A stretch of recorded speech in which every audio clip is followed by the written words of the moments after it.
Hello everyone, I am Priyanka Gaur. Welcome back to my channel learning with pace.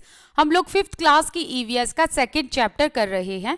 The chapter name is a snakes charmer's story. तो यहाँ पर सबसे पहले important line ये बनती है कि जो स्नेक चार्मर्स होते हैं इनको क्या कहा जाता है? कालबेलियाज कहा जाता है। एंड ये बीन बजाते हैं, इनकी बीन पर स्नेक्स डांस करते हैं एंड ये इस आर्ट को अपने फैमिली मेंबर से ही सीखते हैं। तो जो स्नेक चार्मर्स जो मतलब बीन वगैरह बजाते हैं इनको हम क्या कहते हैं? कालबेलियाज कहते हैं। तो यहाँ पर एक कालबेलिया की इमेज भी दिखाई गई है, ठीक है। तो इस तरीके से ये बीन बजाते हैं एंड इनको कहते हैं कालबेलियाज। यहां पर आप एक ये डिजाइन देख रहे हैं, ये येलो कलर में ये जो डिजाइन है इसको कहते हैं नाग गुम्फन। क्या कहते हैं इसे? नाग गुम्फन। ध्यान रखना, इंपॉर्टेंट क्वेश्चन है ये भी। नाग गुम्फन एक डिजाइन है जो यूज किया जाता है रंगोली में, एम्ब्रॉयडरी में, वॉल को डेकोरेट करने में। एंड किन एरियाज में नाग गुम्फन का डिजाइन बनाया जाता है? Saurashtra, Gujarat and South India, ठीक है। Saurashtra, Gujarat and South India, इन 3 जगहों पर नाग गुम्फन का डिजाइन बनाया जाता है रंगोली, एम्ब्रॉयडरी एंड वॉल को डेकोरेट करने में। बच्चों के अगर कोई स्नेक्स के रिलेटेड एक्सपीरियंस रहे हैं तो उनको एनकरेज करो कि वो क्लास में डिस्कस करें।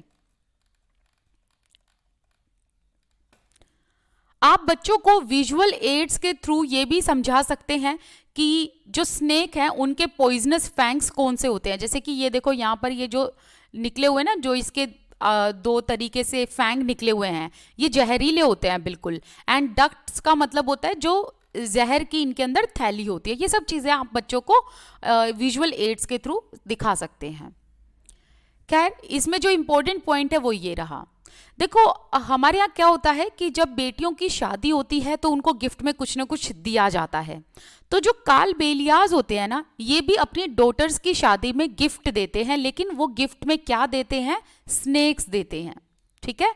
तो यहाँ पर ना इनका कल्चर बताया है कि जो कालबेलियाज हैं वो अपनी डॉटर्स की शादी में गिफ्ट में स्नेक्स भेजते हैं। In our Kalbelia dance, we have also movement similar to the dance of the snake. तो ये जो कालबेलिया डांस होता है इसमें जो मूवमेंट होती है इनकी डांस करते वक्त वो स्नेक्स के जैसी होती है। मतलब स्नेक्स के जैसी ऐसे मूवमेंट करते हैं। देखो इस तरीके से इनके कुछ मूवमेंट होते हैं, ठीक है। और ये सभी के सभी देखो कैसे बीन बजा रहे हैं। म्यूजिकल इंस्ट्रूमेंट्स यूज्ड इन बीन पार्टी। देखो बीन पार्टी में कौन कौन से म्यूजिकल इंस्ट्रूमेंट को यूज किया जाता है? तो यहां पर बताया है बीन, तुम्बा, खंजरी एंड ढोल, ठीक है। तो यहां पर देखो सभी के हाथ में कुछ ना कुछ दिखाया है, बीन, तुम्बा, खंजरी एंड ढोल। इंपॉर्टेंट क्वेश्चन है ये, ठीक है। इसके अलावा इसमें से एक और इंपॉर्टेंट क्वेश्चन ये बनता है कि बीन, तुम्बा, खंजरी एंड ढोल, इन चारों में से अगर हम ढोल की बात करें तो इसको छोड़कर ये जो 3 म्यूजिकल इंस्ट्रूमेंट है जो बीन पार्टी में बजाए जाते हैं, ये किससे बने हुए होते हैं? ड्राइड गॉड से, मतलब जिसे हम लौकी कहते हैं। तो जो सूखी हुई लौकी होती है उससे बनते हैं बीन, तुम्बा, खंजरी, ठीक है। ढोल को सूखी लौकी से नहीं बनाया जाता, ड्राइड लौकी से नहीं बनाया जाता, बल्कि बीन, तुम्बा, खंजरी से बनाया जाता है। लेकिन अगर क्वेश्चन ये आ जाए कि बीन पार्टी में कौन कौन से म्यूजिकल इंस्ट्रूमेंट को यूज किया जाता है तो आप चारों इंस्ट्रूमेंट का नाम देंगे। लेकिन अगर क्वेश्चन ये आ जाए कि इन चारों में से कौन सा ऐसा इंस्ट्रूमेंट है जो ड्राइड गॉड से नहीं बनाया जाता तो आंसर में होगा ढोल। और अगर ये क्वेश्चन आ जाए कि कौन से इसमें से इंस्ट्रूमेंट है इन चारों में से जो ड्राइड लौकी से बनाए जाते हैं, then your answer would be बीन, तुम्बा, खंजरी, ठीक है। इंपॉर्टेंट क्वेश्चन है, उसको दोबारा पढ़ लेना। देखो जो ये स्नेक्स होते हैं ना, ये फार्मर्स के फ्रेंड होते हैं। कैसे? क्योंकि अगर स्नेक नहीं होंगे तो जो चूहे हैं ना, चूहे को कौन खाएगा? और चूहे की मात्रा ज्यादा बढ़ जाएगी एंड चूहे जो है फिर वो किसको खराब कर देंगे? हमारे खेतों की फसलों को खराब कर देंगे, ठीक है। तो स्नेक्स क्या खाते हैं? चूहे खाते हैं ना, चूहे को निगल जाते हैं वो basically.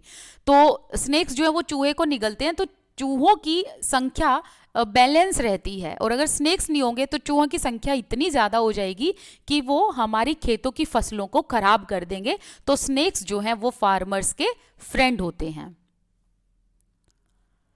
This narrative focus on the relationship and interdependence between the snake charmers and snacks. जितना भी ये हमने चैप्टर पढ़ा, इसमें हमें एक चीज समझ में आती है कि स्नेक चार्मर्स एंड स्नेक्स, इनका एक दूसरे के साथ कैसा रिलेशन है एंड क्या इनकी इंटरडिपेंडेंस है, मतलब एक दूसरे पर दोनों निर्भर करते हैं। By talking about much more such communities, it can be clarified that most of them do not treat animals badly। तो यहाँ पर ये बताया है कि जो ये स्नेक चार्मर्स होते हैं, ये अपने एनिमल्स को, जैसे कि स्नेक्स वगैरह को, गलत तरीके से ट्रीट नहीं करते एंड ना ही किसी भी एनिमल को हमें टीज या फिर हर्ट करना चाहिए, क्योंकि ये इलीगल है, कानून के खिलाफ है। इसके अलावा भी एक चीज ये भी तो मैटर करती है ना कि जैसे आपको जीने का अधिकार है वैसे ही एनिमल्स को भी जीने का अधिकार है। बेसिकली ना इस चैप्टर में ये समझाने की कोशिश की गई है कि जो स्नेक चार्मर्स होते हैं ना, ये स्नेक्स को परेशान नहीं करते, ना ही उनको टीज करते हैं, बड़ा ही ध्यान से उनको रखते हैं। आगे ये वाला बॉक्स बहुत इंपॉर्टेंट है, यहां से काफी सारे क्वेश्चन बनते हैं।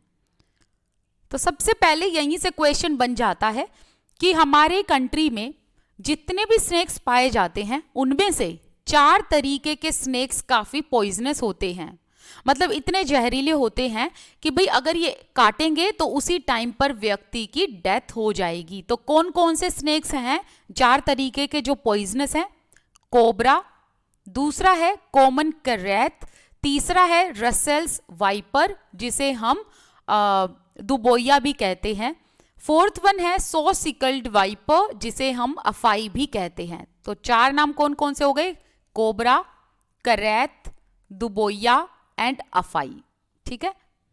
अ स्नेक हैज 2 होलो टीथ जिसे हम फैंग्स कहते हैं। ठीक है, ऐसे आगे इनके निकले होते हैं ना इस तरीके से, उनको क्या कहते हैं? फैंग्स कहते हैं।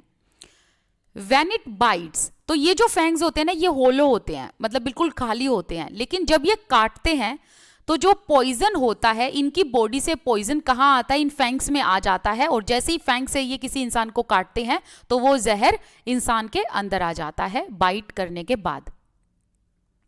अब अगर स्नेक ने किसी को बाइट कर लिया है, स्नेक ने किसी को काट लिया है, तो उसके लिए दवाई भी है।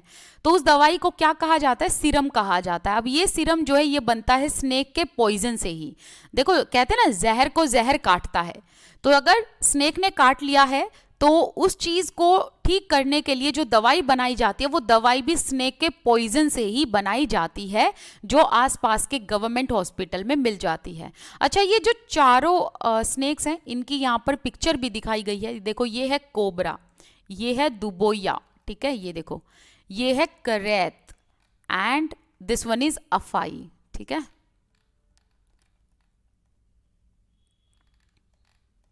आई थिंक हमारा ठीक है, हमारा ये वाला चैप्टर यहीं पर कंप्लीट होता है। चलिए अब नेक्स्ट चैप्टर देखते हैं। अब हम 3rd चैप्टर के बारे में बात करेंगे। The chapter name is from tasting to digesting. तो इसमें सबसे पहले, अच्छा इस चैप्टर में ना इतना ज़्यादा कुछ खास इंपॉर्टेंट है नहीं, तो सबसे पहले यहाँ पर हम कुछ पेडागोजिकल क्वेश्चन ही करेंगे जो यहाँ पर इंपॉर्टेंट है। ये वाला पार्ट कर लेते हैं, क्योंकि कई बार देखो क्वेश्चन ऐसे आ सकते हैं, ठीक है, तो हमें चांस नहीं लेना कुछ ऐसा, मतलब रिस्क नहीं ले सकते हम, ठीक है ना। तो देखो आपको ना यहाँ पर ये बताना है कि हमें ना डिफरेंट टेस्ट अपनी टंग पर कहाँ कहाँ फील होते हैं, ठीक है। तो अगर हम सबसे आगे यहाँ की बात करें तो यहाँ पर हमें मीठा, स्वीटनेस महसूस होती है। सबसे लास्ट की बात करें तो हमें यहाँ पर बिटरनेस महसूस होती है। आप कभी भी देखना जब आप दवाई लोगे तो आपको जो दवाई का कड़वा टेस्ट है ना वो अपनी टंग के बिल्कुल पीछे आएगा, ठीक है। इसके अलावा जो ये वाला पार्ट है ना एंड जो ये वाला पार्ट है, ठीक है, मैं एक बार कलर चेंज कर देती हूँ पेन का। ये वाला जो हमारी टंग का पार्ट है एंड ये वाला जो पार्ट है, यहाँ पर हमें सावर महसूस होता है, खट्टा, ठीक है। वेयर एज अगर हम ये वाले पार्ट की बात करें, ठीक है, दोनों तरफ से टंग के इस साइड की बात करें तो यहाँ पर हमें सॉल्टी महसूस होता है। तो इसका एक बार स्क्रीनशॉट ले लेना, आपको पता होना चाहिए कि कहाँ पर कौन सा टेस्ट हमें महसूस होता है, ठीक है। अब बच्चों को ना आप एनकरेज करो कि बच्चे थोड़े से क्रिएटिव हो, वोकैबुलरी को एक्सप्लोर करें एंड अलग अलग फ्लेवर्स के बारे में बात करें। इसके अलावा आप बच्चों से ये भी डिस्कस कर सकते हो कि अलग अलग फ्लेवर का जो कॉम्बिनेशन होता है वो कैसा होता है, जैसे कि खट्टा, मीठा, hot and spicy. In flavours के बारे में भी आप बच्चों से बात कर सकते हैं। अच्छा, ये हमने ऑलरेडी पढ़ लिया है क्योंकि यहाँ पर टेस्ट की बात की गई है, तो हमने ऑलरेडी लेबल कर लिया है कि टंग के किस पार्ट में हमें कौन सा टेस्ट बर्ड महसूस होता है। नेक्स्ट है प्रॉपर डाइजेशन के लिए हमें 32 टाइम्स च्यू करना चाहिए। ठीक है, ये तो खैर आप लोगों को पता ही है, बट चलो कर ही लिया हमने। इसके अलावा यहाँ पर ये बताया है कि बच्चे ना अभी छोटे हैं, तो बच्चों को अभी डाइजेस्टिव सिस्टम इतना अच्छे से समझ नहीं आएगा, लेकिन आप फिर भी बच्चों को ना विदाउट एनी जजमेंट जो है उनको आप समझाओ, उनसे आप एक्टिविटी कराओ, सिर्फ इतना ही है यहाँ पर, इतना इंपॉर्टेंट है नहीं। यहाँ पर भी ये इतना खास इंपॉर्टेंट है नहीं कि जब आपको भूख लगती है तो आप कैसा फील करते हो। तो देखो, सबके अपने अलग अलग तरीके होते हैं, अलग अलग इमोशंस होते हैं। किसी को हेडेक होता है भूख के कारण, किसी को गुस्सा आता है, तो किसी को रोना आ जाता है, तो कोई टायर्ड फील करता है। ठीक है, ये इंपॉर्टेंट है। जो नीतू है यहाँ पर, इसको ना काफ़ी वीक एंड डिजी महसूस हो रहा था क्योंकि मतलब ये प्रॉपरली अपने फूड को डाइजेस्ट नहीं कर पा रही थी, इसकी बॉडी वाटर को रिटेन नहीं कर पा रही थी, तो ये काफ़ी वीक महसूस कर रही थी एंड इसको वॉमिट की वजह से काफ़ी वीकनेस हो गई थी। तो देखो, जब वीकनेस बहुत ज़्यादा होती है ना, तो डॉक्टर हमें क्या चढ़ाते हैं, ग्लूकोज चढ़ाते हैं। ठीक है, तो जो ग्लूकोज है वो हमें चढ़ाया जाता है, और ग्लूकोज की ड्रिप हमें क्यों दी जाती है, क्योंकि ग्लूकोज हमें जो है इंस्टेंट एनर्जी देता है। तो इंस्टेंट एनर्जी के लिए ग्लूकोज हमें दी जाती है, और बच्चों को अभी ग्लूकोज वगैरह के बारे में नहीं पता चलेगा क्योंकि ये थोड़ी सी एब्स्ट्रैक्ट चीज़ें हैं, और इस टाइम पर बच्चों में एब्स्ट्रैक्ट थिंकिंग डेवलप नहीं होती है, ध्यान रखना। ठीक है, अगर इसको और ज़्यादा डिटेल में समझना है तो मैं फिर से कहूँगी पियाजे की थियरी पढ़ लेना, आपको ये कॉन्सेप्ट समझ में आ जाएगा, कॉन्क्रीट एंड एब्स्ट्रैक्ट कब जो है डेवलप होता है बच्चों में, जो मैंने ऑलरेडी थियरीज में कराया हुआ है। ओके, देखो अभी तक तो हमारे लिए इतना इंपॉर्टेंट इस चैप्टर में नहीं था, लेकिन यहां से हमारे लिए इंपॉर्टेंट पॉइंट बनते हैं। यहां पर एक स्टोरी दी गई है। स्टोरी किसकी है? एक सोल्जर की स्टोरी है जिसका नाम है मार्टिन। लेकिन हमें इस स्टोरी से कोई मतलब नहीं है, हमें सिर्फ इंपॉर्टेंट पॉइंट करने हैं। लेकिन मैं आप लोगों को यहां पर एक स्टोरी बता देती हूँ। मार्टिन एक सोल्जर थे, तो इनके पेट में एक बार गोली लग गई थी। हालांकि वूंड बिल्कुल ठीक हो गया था, इन मतलब जहां से ये घायल हुए थे वो ठीक हो गया था, लेकिन पेट में गोली लगने की वजह से एक होल रह गया था, एक छेद रह गया था। ठीक है, अब देखो यहीं से ब्यूमंट का जो एक्सपेरिमेंट है वो शुरू होता है। ब्यूमंट बेसिकली ये जानना चाहते थे कि हमारे पेट में खाना कैसे डाइजेस्ट होता है। तो इसके लिए इन्होंने एक एक्सपेरिमेंट किया। इन्होंने क्या किया, इन्होंने इस पेट से जो लिक्विड होता है, जो कि एसिडिक फॉर्म में होता है, तो ये लिक्विड निकाला एंड इस लिक्विड को इन्होंने ग्लास में डाल दिया। ठीक है, एंड अब इन्होंने क्या करा, जो ये ग्लास लिया है जिसके अंदर इन्होंने स्टमक का लिक्विड डाला, इसी के अंदर थोड़ा सा फूड डाल दिया, ये देखने के लिए कि खाना कितनी देर में पचता है इस लिक्विड की वजह से। ओके, एंड जो इस लिक्विड का टेम्परेचर इन्होंने रखा वो सेम टेम्परेचर था जो हमारा स्टमक का टेम्परेचर होता है। तो ये क्वेश्चन इंपॉर्टेंट है कि स्टमक का टेम्परेचर कितना होता है, it is 30 degree Celsius. Okay, ये इंपॉर्टेंट क्वेश्चन है। इसके अलावा याद रखना कि डाइजेशन जो है वो हमारे स्टमक में होता है, मतलब फूड जो है वो डाइजेस्ट होता है हमारे स्टमक में, किसकी वजह से, डाइजेस्टिव जूस की वजह से, जो कौन सी फॉर्म में होता है, एसिडिक फॉर्म में होता है। ओके, तो यहां से ये इंपॉर्टेंट क्वेश्चन हमारा बनता है। अब इन्होंने देखो आगे क्या करा, मैं आपको पूरा एक्सपेरिमेंट बता देती हूँ। एक्सपेरिमेंट नहीं पूछा जाएगा आपसे सिर्फ लाइन में वन लाइनर क्वेश्चन पूछे जाएंगे। जैसे कि मैंने ये बताया, ये टेम्परेचर पूछ लिया जाएगा कि स्टमक का टेम्परेचर कितना है। इसके अलावा ये पूछ लिया जाएगा फूड जो है वो हमारे स्टमक में किसकी वजह से डाइजेस्ट होता है, डाइजेस्टिव जूस की वजह से, which is in acidic form. Okay, तो 2 क्वेश्चन यहाँ से बन गए। इसके अलावा अब मैं आप लोगों को एक्सपेरिमेंट बता देती हूँ। देखो इन्होंने जो ये लिक्विड बाहर ग्लास में निकाला था, तो इस ग्लास में जो ये जूस था, स्टमक का जो ये लिक्विड जूस था, इसमें जब इन्होंने फूड डाला तो यहाँ पर ये टाइम देखना चाहते थे कि कितनी देर में फूड डाइजेस्ट होगा। अब दूसरा एक्सपेरिमेंट इन्होंने ये करा कि मार्टिन को इन्होंने कुछ खिलाया एंड अब ये देखना चाहते थे कि पेट में कितनी देर में पेट में कितनी देर में ये फूड डाइजेस्ट होगा। ठीक है, तो इन्होंने दो एक्सपेरिमेंट का एक ऑब्जर्वेशन निकाला। तो ये जो है अलग अलग फूड इन्होंने डाले, किस में डाले थे, इस डाइजेस्टिव जूस में जो इन्होंने ग्लास में बाहर निकाला। एंड इसके अलावा यही सेम फूड इन्होंने मार्टिन के स्टमक में डाला। तो अब ये देखना चाहते थे कि दोनों में कितना अंतर है। ये जो स्टमक का जूस है ये स्टमक में रहकर जल्दी से डाइजेशन करता है या ग्लास में बाहर भरने के बाद ये जल्दी से डाइजेशन करता है। तो आप देखो कि स्टमक में रहने की वजह से, मतलब जो हमारा स्टमक है ना, इसमें ये जो डाइजेस्टिव जूस है ये एसिडिक फॉर्म में होता है, इसीलिए हमारा खाना जो है जल्दी पच जाता है। ओके, तो इन्होंने इस तरीके से देखा कि अनबॉइल्ड मिल्क जो है वो स्टमक में डाइजेस्ट होता है 2 घंटे 15 मिनट में, वेयर एज यही स्टमक का जो डाइजेस्टिव जूस है इसको जब ग्लास में डाला और उस ग्लास में जब अनबॉइल्ड मिल्क डाला तो ये डाइजेस्ट हुआ 4 आवर 45 मिनट्स में। ओके, तो इस तरीके से आप इस टेबल को एक बार देख लेना।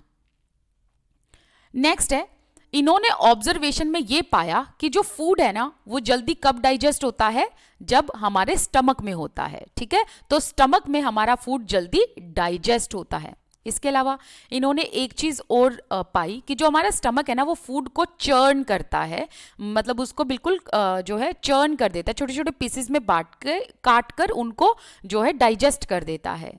नेक्स्ट इन्होंने ये देखा कि जब मार्टिन थोड़ा सा दुखी था, सैड था, स्ट्रेस में था, तो उसका फूड प्रॉपरली डाइजेस्ट नहीं हुआ। तो आपने ना मोस्टली ये डाइटिशियन से भी सुना होगा, डॉक्टर से भी सुना होगा, ये कहते रहते हैं कि स्ट्रेस मत लिया करो, दुखी मत हो। क्यों? क्योंकि आपके डाइजेशन पर फर्क पड़ता है, क्योंकि हमारा जो इसका स्टमक का जो ये डाइजेस्टिव सिस्टम है ना ये ढंग से काम नहीं करता, ये प्रॉपरली फूड को डाइजेस्ट नहीं करता अगर हम दुखी होते हैं, स्ट्रेस में होते हैं, एंगर में होते हैं। ओके, इसके अलावा ब्यूमंट ने यह भी पाया कि जो ये डाइजेस्टिव जूस है हमारे स्टमक में ये एसिडिक फॉर्म में है। तो ये भी बहुत इंपॉर्टेंट क्वेश्चन है।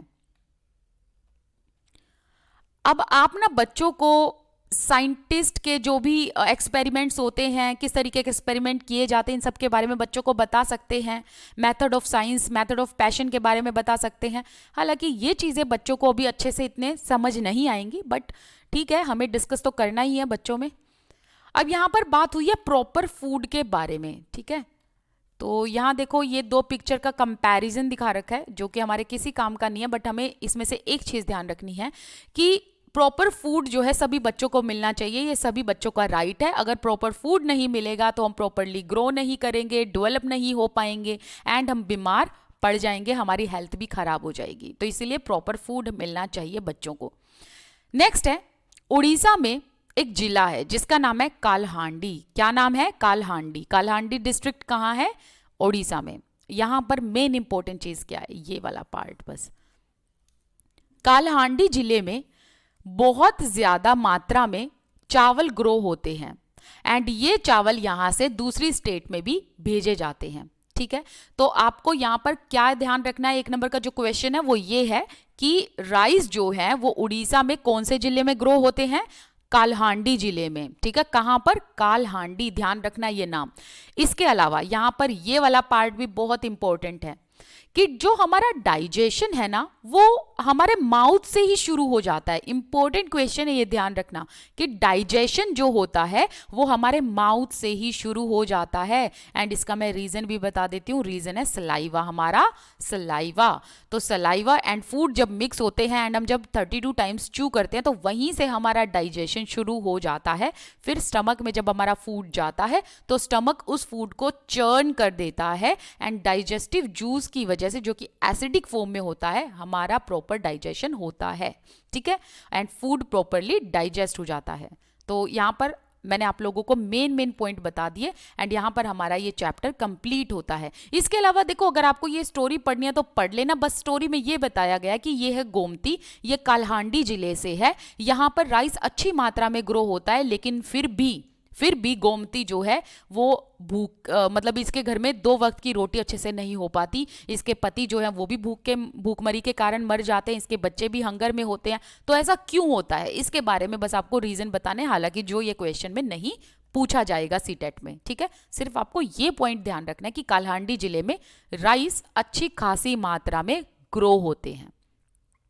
चलिए मिलते हैं नेक्स्ट वीडियो में। Till then bye bye. Thank you so much for watching this video. आप मेरे साथ टेलीग्राम इंस्टाग्राम पर जुड़ सकते हैं, दोनों के लिंक आपको डिस्क्रिप्शन बॉक्स में मिल जाएंगे। Thank you so much for watching this video.